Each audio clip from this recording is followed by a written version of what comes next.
इस एपिसोड की शुरुआत में जैंग लिशु को पोस्टर दिखाता है जिसमें लिखा था जो कुछ भी हुआ उससे बाहर निकालने का एक ही रास्ता है, सब कुछ भूल देना और इसके बारे में कभी भी बात ना करना। तो क्या हम अभी भी दोस्त हैं? लिशु की दिल ऑलरेडी पिघल चुकी थी। वो पूछती है क्या तुझे लगता है हम अभी भी दोस्त हो सकते हैं? जैंग कहता है ऑफ कोर्स, क्योंकि मैंने तुझे अभी बहुत अच्छे से मना लिया हूँ। दूसरी ओर शनशन फिंग से कहती है अगर तुझे कभी बेटर चॉइस मिले तो तुम मुझसे आके डायरेक्टली बताओ, तो मैं तुझे ऐसे ही जाने देती हूँ, तुझे माफ़ी मांगने की ज़रूरत नहीं पड़ेगा। फिंग कहता है तो तुम मुझे धमकी दे रहे हो क्या? शनशन मुस्कुराते हुए कहती है मेरी इतनी हिम्मत कहा जो तुझे धमकी दे दूँ। मैं तो बस इतना चाहती हूँ कि जब मैं डंप होगी तब मेरे अंदर थोड़ा सेल्फ रिस्पेक्ट बच रहे। मुझे सिंपैथी नहीं चाहिए, मुझे लाचार नहीं दिखना। फेंग कहता है मैं तुझे कभी छोड़ ही नहीं सकता। अगला सीन में हम देखते हैं फेंग शनशन को ऑफिस के बाहर छोड़ रहा था, पर शनशन को डर थी कि अगर उसे किसी ने फेंग के कार से निकलते हुए देख लिया तो उसके लिए जीना मुश्किल हो जाएगा। सब उसे अजीब नज़रों से देखेंगे, उसके बारे में बात करेंगे। उसे कार से नीचे उतरने में बहुत मुश्किल हो रही थी। वो बार बार रिक्वेस्ट करती है कि तुम मुझे कहीं और ड्रॉप करो, पर फिंग उसे कार से बाहर निकाल के ही छोड़ता है। वो कहता है इसके आदत डाल दे। फिर जैसे उसने सोची थी वैसे ही होता है। सब लोग उसकी तरफ देखने लगते हैं और उसके करीब आकर फिंग के साथ उसके रिश्ते के बारे में पूछने लगते हैं। और मैनेजर भी परेशान थे उसकी सैलरी के बारे में लेकर, क्योंकि उसकी सैलरी कम होनी चाहिए थी, मतलब उसकी पोस्ट के हिसाब से होनी चाहिए थी। और दूसरी तरफ वो उनके बॉस की गर्लफ्रेंड थी, तो अगर उसकी सैलरी कम होती तो बाकी लोग क्या सोचते। तब फिंग के हस्बैंड मैनेजर को सजेस्ट करते हैं कि आपको जैसे ठीक लगेगा वैसे ही शनशन की सैलरी रखे, उनके डिपार्टमेंट में आप जैसे चाहे वैसे ही होगा। इसमें बॉस की गर्लफ्रेंड वाली बात कुछ मैटर नहीं करता। और ऐसा फिंग ने ही कहा था। शनशन को तो ये चिंता होने लगती है कि उसे अपनी काबिलियत के तौर पे सैलरी मिलेगी ना, कम से कम जितनी वो हकदार थी उतना तो उसे मिलेगा ना।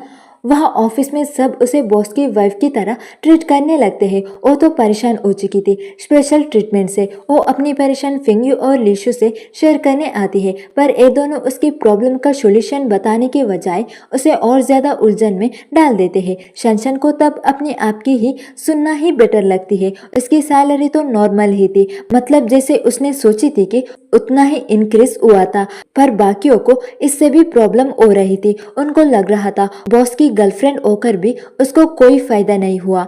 शायद फिंग उसे सच में प्यार नहीं करता, बस कुछ दिनों के लिए शनशन को अपनी गर्लफ्रेंड बना के रखा है और जब कोई अच्छी लड़की मिल जाएगी तो शनशन को छोड़ देगा। ये सुनकर शनशन उदास होती है, पर अपने आप को मोटिवेट भी कर रही थी। ऐसे में मैनेजर खुद उसके हार्डवर्क को अप्रिशिएट करते हैं। वो कहते हैं शुरुआत में मुझे तेरी काम बिल्कुल पसंद नहीं आता था, तुम अपना काम ढंग से नहीं करती थी, पर बाद में तुम पर काफी इम्प्रूव हो गया है। मैं तेरी हार्डवर्क से सच में खुश हूँ।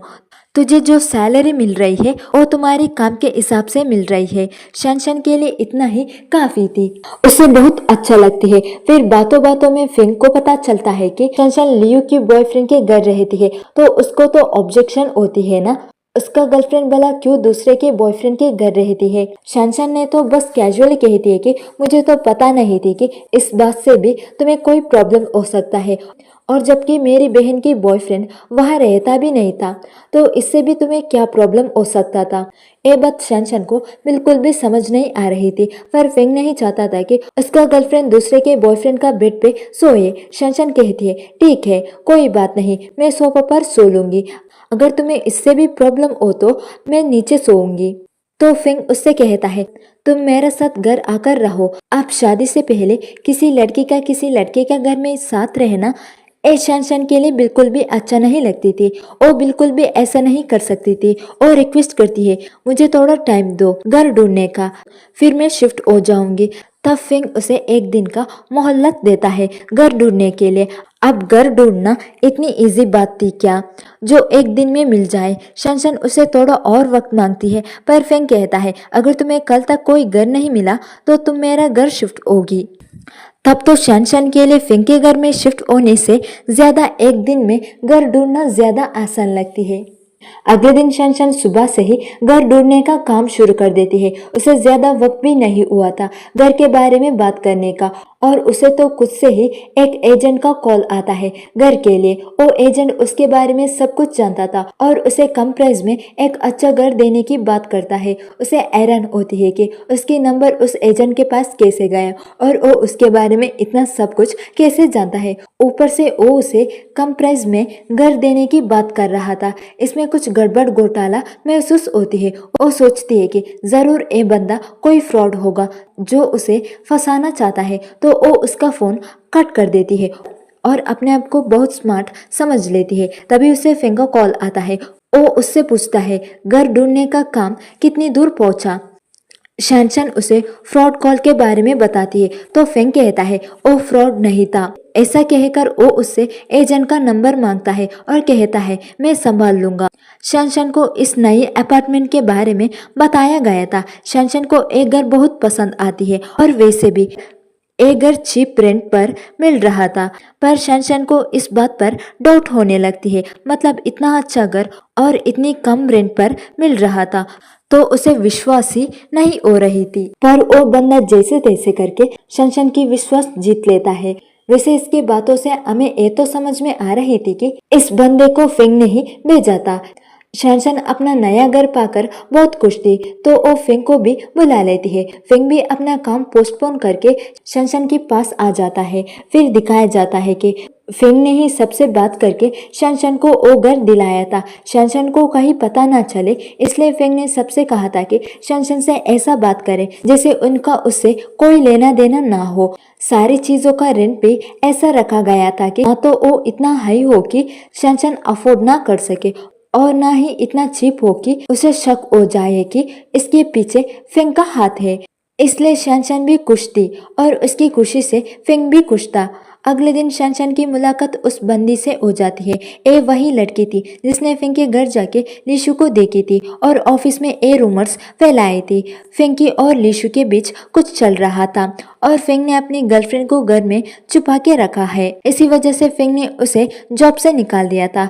ये भी उसी मोहल्ला में रहती थी तो उसे अपार्टमेंट के रेंट के बारे में सब पता था। तो जब उसने शनशन को इस अपार्टमेंट से बाहर निकालते देखी थी वो बहुत हैरान हो गई। मतलब उसकी जैसे एक आम एम्प्लॉय इतनी बड़े घर में चीप रेंट पर कैसे रह रही है। जॉब से निकलने जाने के बाद भी उसने रूमर्स फैलाना नहीं छोड़ी थी। ऑफिस में दो लड़कियों को शनशन के बारे में और उसके नए घर के बारे में पता चल चुकी थी तो ऑब्वियस बात थी कि इन्हें जलन हो रही थी। ये शनशन के बारे में उल्टा सीधा बोलने लगते हैं। इनके जाने के बाद शनशन बाथरूम से बाहर आती है। उसने उन दोनों की सारी बातें सुन ली थी। बेचारी रोने लगती है और उसे लगती है कि बॉस की गर्लफ्रेंड होना जैसे उसके लिए कोई गुनाह बन गया हो। ऑफिस का बाकी टाइम वो उदास थी पर शनशन को फेंग के साथ टाइम स्पेंड करके उसकी माइंड फ्रेश हो जाती है। उसके अंदर से सारी परेशानी दूर हो जाती है और वो अपने आप को तैयार कर लेती है नए दिन की नए परेशानियों को झेलने के लिए। अगले दिन वो फेंग से कहती है तुम तुम्हारा चिफ को नौकरी से निकालो।